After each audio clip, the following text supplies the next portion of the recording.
back with another show. We're Show is called Real Estate on Sunday. I am Jim Lowenstein. I'm Diana Doherty, and if you'd like to get in touch with us, please call 1-800-967-3561. Like us on Facebook, Real Estate on Sunday. Yeah, let's see, what is it? SoundCloud.com/Real Estate on Sunday. That's like all clips. And Mixlr, MIXLR.com/ it's real-estate-on-Sunday /showreel, SHOWREEL, and everything. Everything will come up. Yeah. Perfect. Yeah, we're trying to get it. Synced. Or, I guess, synced. Synced. I'll go with synced. All right, so let's start with a question from the mailbag. Okay. Yeah. Do you have one? Yeah, I do. That's why I brought it up. Okay, good. Should a low ball offer be countered? That's your question. Okay, so a lowball offer. I love that term. Yeah. As real estate brokers, we love To use- lowball offers. Yes, Yes. and it's offensive. Okay. That's what usually the response is. That's offensive. What if it's... That offended my seller. Okay, so that's your response? No. We were I- offended? That's what some responses would be. And I think it depends on the quality of the buyer. I mean, if the buyer's qualified, they're dipping their toe in the water, and you counter what you're willing to accept. Or if that's full asking, then that's what they should do. What if you are, what if you're the buyer's broker and your buyer wants to make a silly offer? In your opinion, a silly offer, how do you handle I it? have had that happen to me, and I try to tell them what could happen from it. So you might offend the seller, which they don't really care about. It accomplished nothing. Yes. And that it's important to put every discussion, which is the offer, it's a discussion with the seller. So when you write an offer as a buyer, it's a discussion with the seller. That's how you have a conversation. And if you're being ridiculous, they're not going to take you seriously. They're not going to take your offer seriously. They may not want to deal with you at all. They'd rather just not sell it to you. So if they're not interested in the property, it should be, I get trying to negotiate. I'm all for getting a good deal for my clients, for me. But, you have to have some reason to it. $150,000 below asking price. If the value proves that the asking price is a reasonable value, then, make a reasonable offer. Has a lowball offer ever worked to anyone's advantage? I've had a buyer write a lowball offer that was probably $50,000 below the asking price, and we had multiple offers, and they ended up being the ones that bought the property because they came in with reason. They thought they were trying to get something. Did they get a counter offer, or did they have to raise? We countered all three offers, best and final, and they came back with the best offer, even though they were the lowest to begin with. And it was the sale was within $5,000 of the asking price. So their initial offer was about $50,000 below the asking price. They were testing the waters. They were testing the waters. So you never know, I think, with an offer. So I guess it kind of depends on the situation. If you've got multiple offers, then you counter all of them, and you never know. I've had one buyer that sticks out in my mind that made offers on everything, and they weren't necessarily great offers. And his answer to why he was doing that was he was trying to smoke out the seller who was really anxious to sell. Oh, so he was making Everywhere. everywhere. Did he end up buying? Oh, Did he get a great deal? he did. Well, I guess it works then. And work for the buyer. It can work for the buyer. We have a caller. Great. Yeah. Let's see what we got here. Hello? Jim, Yes. for Houseline, how you doing? Good. How are you? I'm fantastic. Thank you for having me. Thank you for asking me to do this. Okay. Let's see. The name of your company again? It's Houseline. Houseline. Okay. .com, or is it something else? Well, yeah, I mean, Houseline.com would be where you would find us, or it's an app, so Okay. appropriately in the App Store. But if you were on, your desktop and you went to Houseline.com, you'd find your way over to the app at some point. Okay. And What does the app do? Hi, I'm Diana. Hi, Diana. I'm Bob. Hi, Bob. Nice to meet you. Yeah, so let's talk all about it. Why is there a need for Houseline, and who What is it? and who's going to use it, All right. and what does it do, and what does it cost? So that's a bunch of questions. Let's start. Well, let's start with kind of what was the need that we saw, or maybe what was the problem we were trying to solve. So we about a year ago started kind of looking at, or Jonathan did, one of the co-founders, Jonathan Washburn, started looking at the industry and realizing there's very quickly, and this isn't just in real estate, this is everywhere, very quickly the idea of people being on handheld devices and accessing essentially the internet, right, through their handheld device was overtaking desktops. And there's all these trends. I mean, I think the very top one would be more phones are sold than computers, and this went very quickly. And we're talking in the blink of an eye, essentially. In 2 years, you went from having less phones being sold to way more.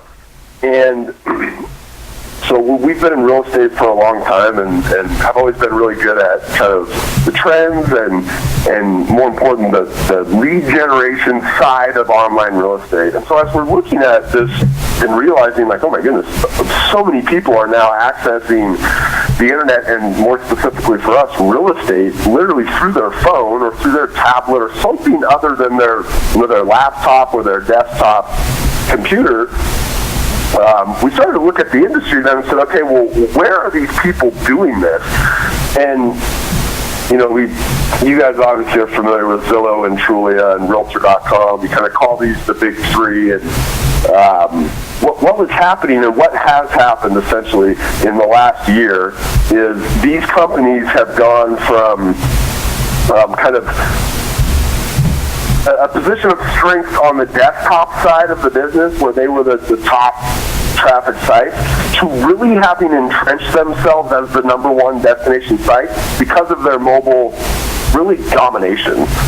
And so on the desktop side of the real estate online business, you've got, let's say, 1 million real estate agents, and there's actually more than that, but let's say there's 1 million real estate agent websites. There's literally thousands of broker websites across the country. You've got the Zillows, the Realtors, the Trulias, the Redfins, the Homes.com, all these like portal type.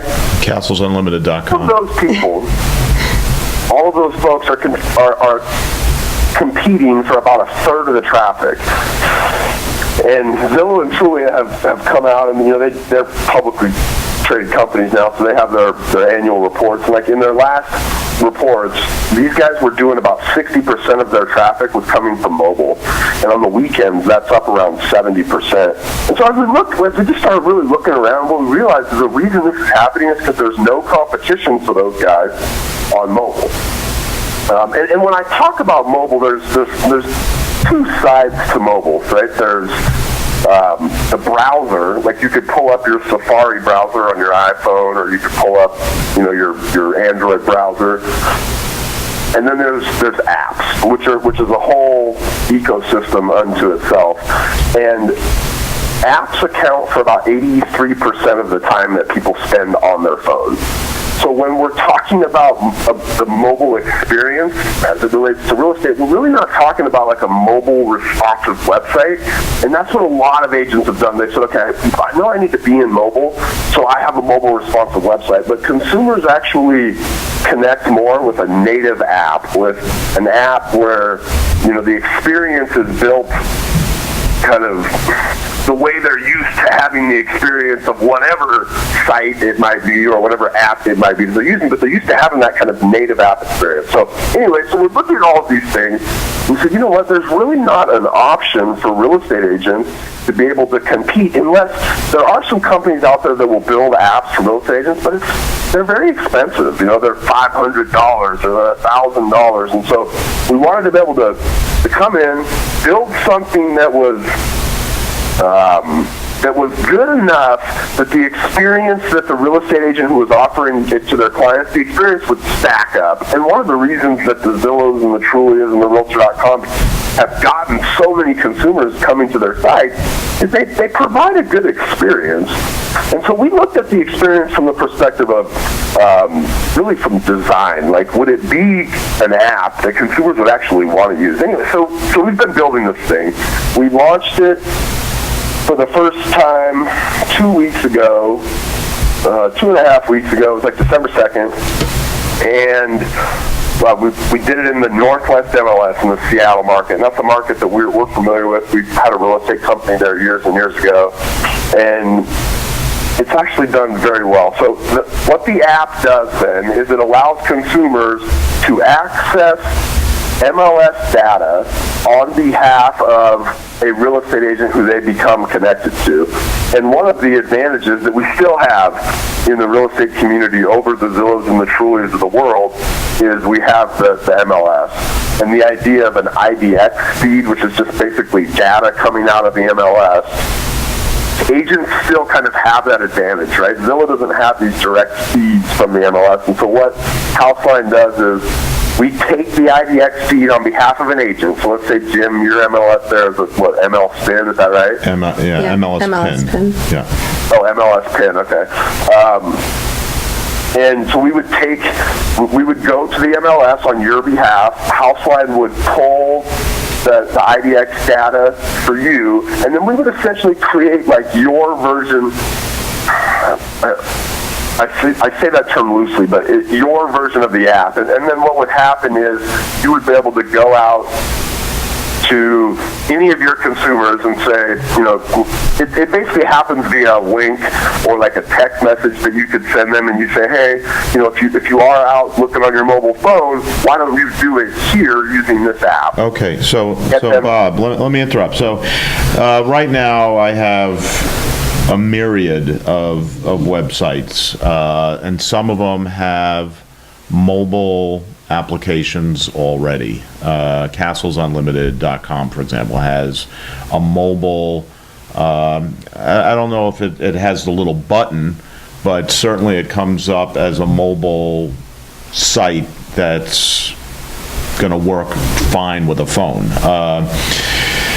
Now we're building for another one of our sites, castlesmag.com. It's literally going to have a button because on that site we have other agents on it. It's an international luxury database, and we're going to have automated feeds. And so the button's going to have the agent's photo on it, and it'll say Castles Mag underneath, and it'll be like an app button. And now every listing from all over the world above $1 million is now going to be branded to that agent. And that's the only agent information that's going to be popping up. I mean, if you dug through it, you'd probably find courtesy of, you know, but no one's paying attention to that. That's part of the idea. Is that sort of what Houseline is doing, but you're just doing it for one MLS? So we started in one MLS. We'll be in... Well, no, but for each agent that's using the system, it's just their MLS. It's not like you're going to be a hub. For the whole list, for the whole multiple Yeah, listing. like for 100 different MLSs. So if somebody gets the app and they get it from me, they're not going to be able to search Seattle, right? That's right. They would essentially stay connected to you and be a part of they would look at ML Spin. I mean, they could, in theory, go look in Seattle, but they at that point would have to find another agent to connect with, because part of Houseline being able to provide listings is essentially saying we're providing listings on behalf of some agent specifically. Yeah. So you're creating an app for the individual agent for their MLS that's priced lower than if they went out and did it on their own, but it's nothing unique per se. Maybe not. I mean, if I had a blank check and I just handed it to a guy that does apps and knows, how to get a MLS feed and all that, it's the same thing, I guess. Like we had, what do we have on today? Snap? If they were to build you something, none of the companies out there yet have kind of what we believe to be maybe the secret application inside of here, and that's the in-app messaging.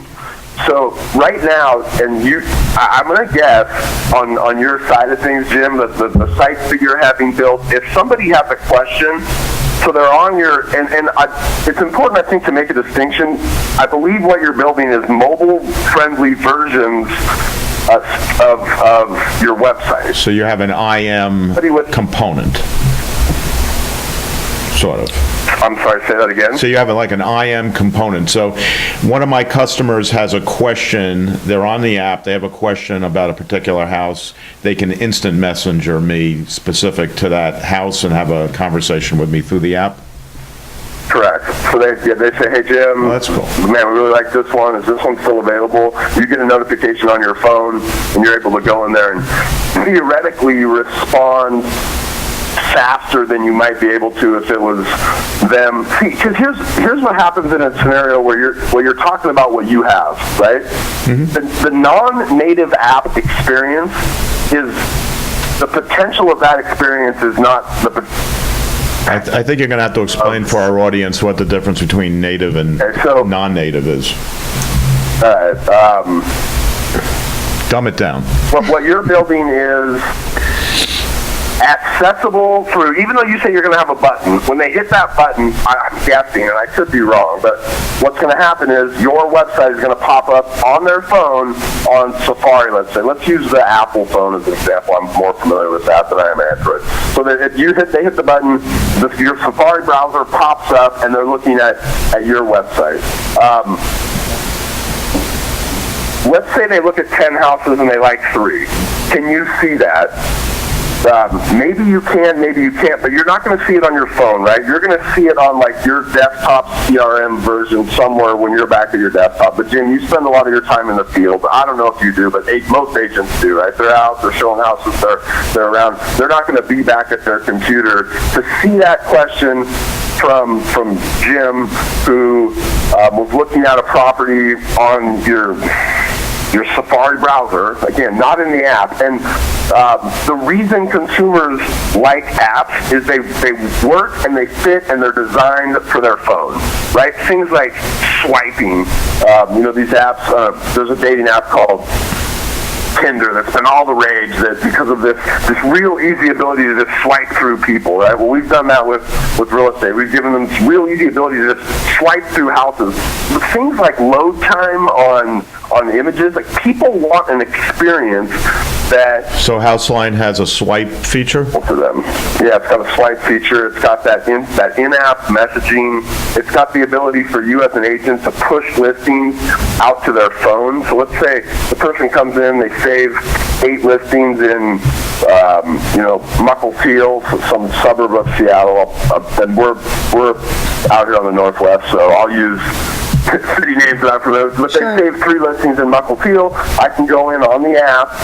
I can find maybe a 4th listing that's similar to that. I could push it out to them. I could send them a message saying, hey. Okay, so it sounds like it has some nice features. What does it cost? That's my question. And when do I get to use it? I already paid for it. Yeah, you did. We appreciate that. So we offered this thing to a batch of brand folks. You'll have a lifetime membership. It is... I hope I don't have to wait a lifetime to get it, though. Yeah, freemium. You don't have to wait a lifetime. It's going to be freemium. Maybe that's the word. Freemium? For the cost. Premium. Freemium. So any agent will be able to use this thing up to 20 clients. And in using it at that free level, the the kind of insight that you have into what the client's doing is not as powerful as it would be at the $49 a month level. And you said you already bought in. You'll have that kind of powerful suite of products for a lifetime, as long as we're around anyway. We'll be in your guys' market in 30 to 45 days. You're one of the first 12 MLSs that we're engaging. We've already been talking with somebody there at MLS 10, and we're in the process of becoming an approved vendor with your guys' MLS.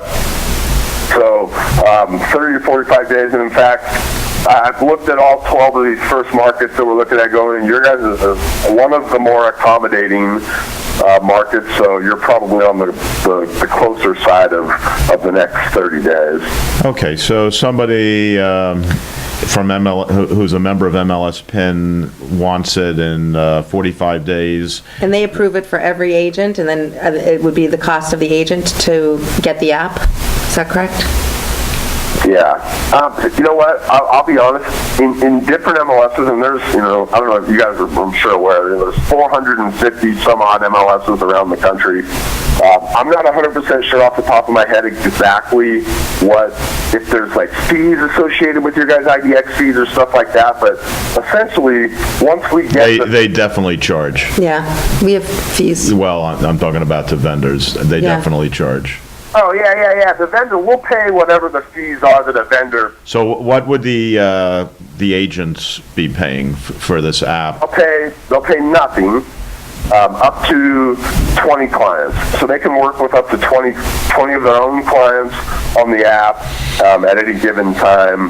If they want to get over that, or if they want to get access to kind of an additional level or maybe a CRM, because the consumer has the app on their phone, but you as the agent also have the app on your phone, and what your version of the app does, it connects you to all your consumers.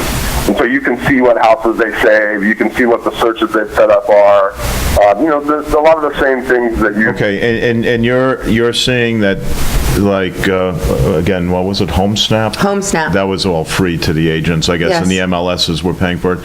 So what did I pay for if the agents are going to be getting this free? So you paid for kind of the full suite. So like, you will be able to see what your people search for. You'll be able to, there's a whole like suite of CRM products. So it's contact management? Yeah, so it's First got off, a you'll be able whole to have as many clients dashboard. as you want on there with you. You won't be limited to 20. That would be the free version. Okay. So you will be able to, there's another side of this business that I haven't mentioned, and let me talk about that for just a second. Sure. One of the reasons we did this, and is agents right now, it's really hard for an agent to go out and compete in the mobile advertising world.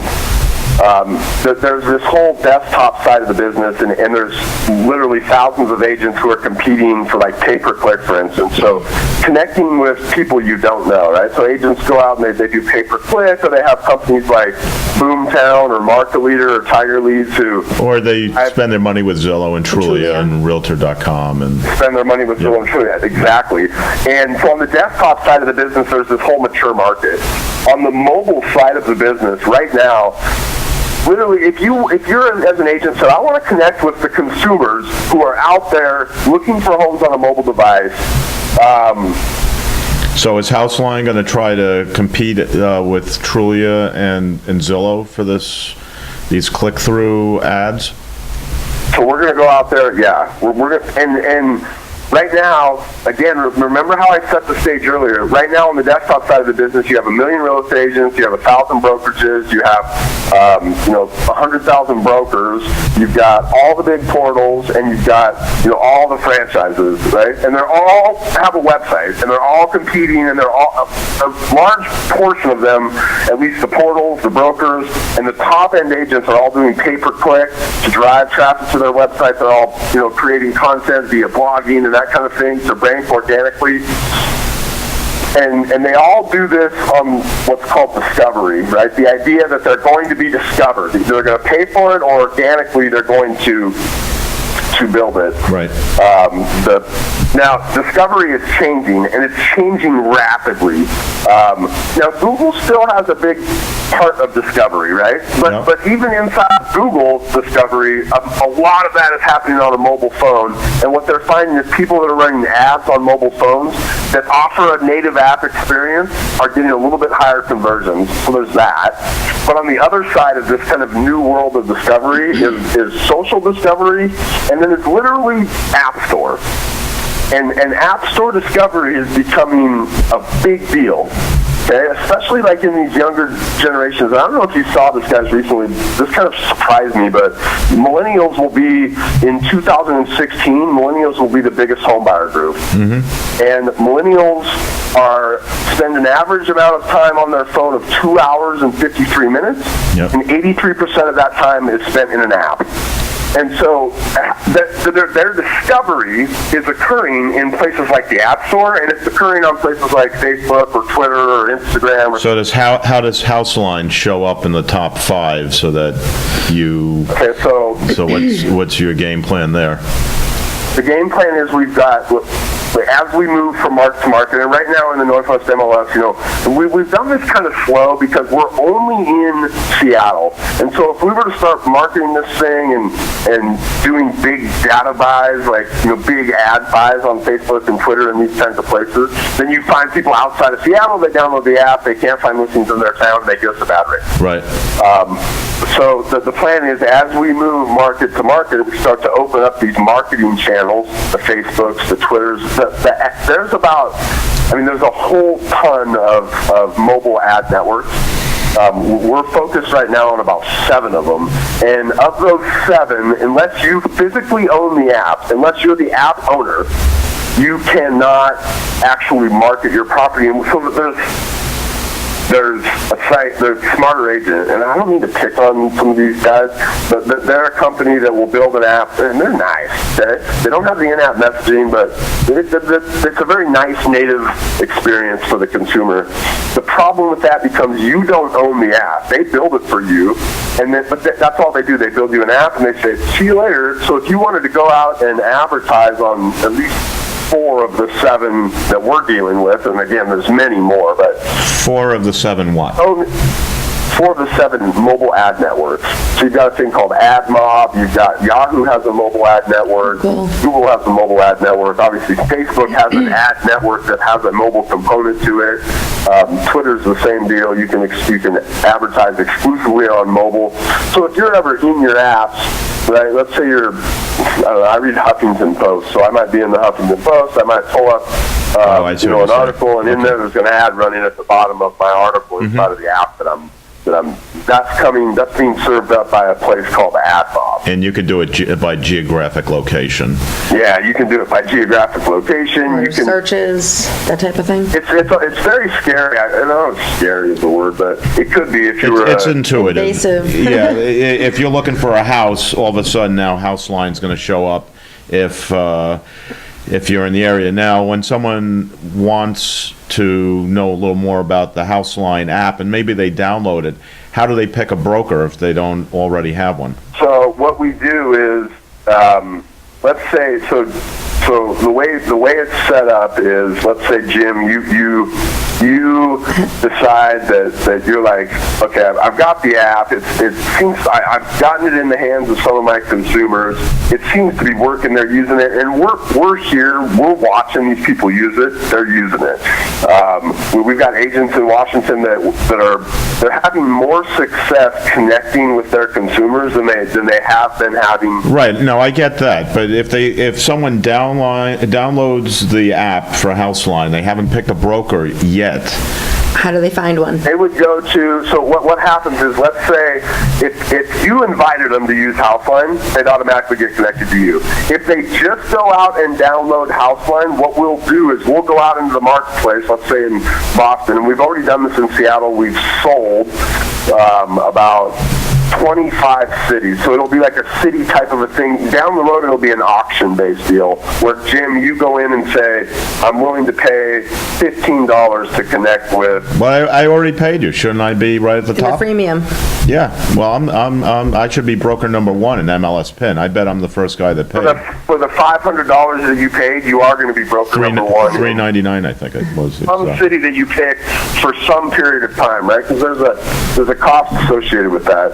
Houseline's not just going to, we're a business. We're not just going to drive you people that don't know you and make them connect with you. But in the beginning, I'll be there and I'll get some hits. So that because I'm in the beta test. When we sold it, and initially when we sold this thing, we conceived of giving it to everybody for $49 a month for the whole thing. We've rolled that back to this freemium model. So what we're going to do with the folks like you that jumped on early and kind of believed in what we were doing, or at least the idea of it, we're going to have you guys set up in those markets. And so I've got, I think in Washington there was like 8 agents that had bought in early, and those 8 folks are set up in a bunch of the cities. They're getting leads. They're having some really good discussions. I'm shocked at some of these discussions. I had a lady yesterday that... Where are they having these discussions?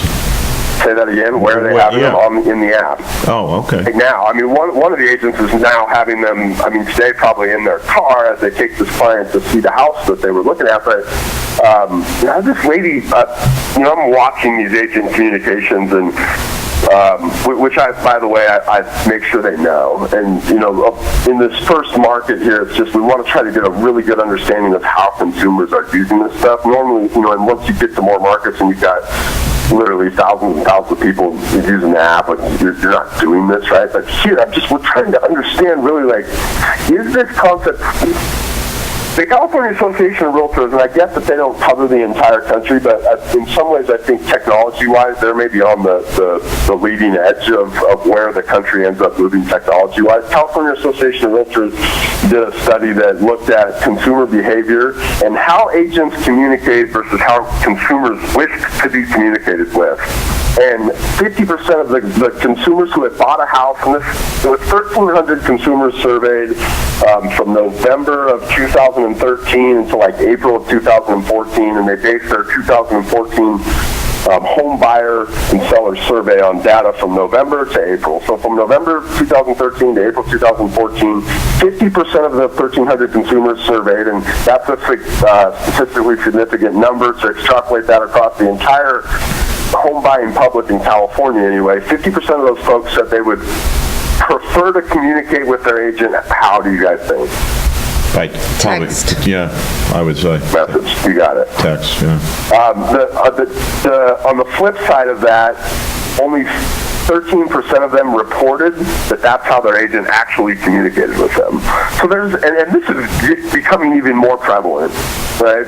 Well, our co-founder, Jonathan, he bought a car, literally last week. He bought a car entirely through text. Right. He set the phone call up to the game. He called the dealership and said, hey, look, I'm going to buy a car from your dealership, but I don't want to negotiate, and this is the car I want, but I'd like to negotiate this whole thing over text. Mm-hmm. And people can do it at their own speed, right? They can respond and answer. And they can be in line at the grocery. It's not intrusive. I'm sitting on the airplane. I can be having a conversation with somebody on the airplane. I'm not disturbing the person sitting next to me. Exactly. There's a lot of reasons why this makes sense, and so we're seeing... And you can have multiple conversations at the same time. Many. And there's a record of it. Yes. Yep. Yeah. So if you forget something, you can just scroll back. Yeah. The only thing you have to remember is who you're talking to when you... In the mid... Have you ever texted the wrong person? In the mid-2000s, and it was email phone call, right? And you literally... Like, you're chasing these people till they, respond and just say, stop bugging me, Well, this is what we're going to have to do, Bob, because we have limited time.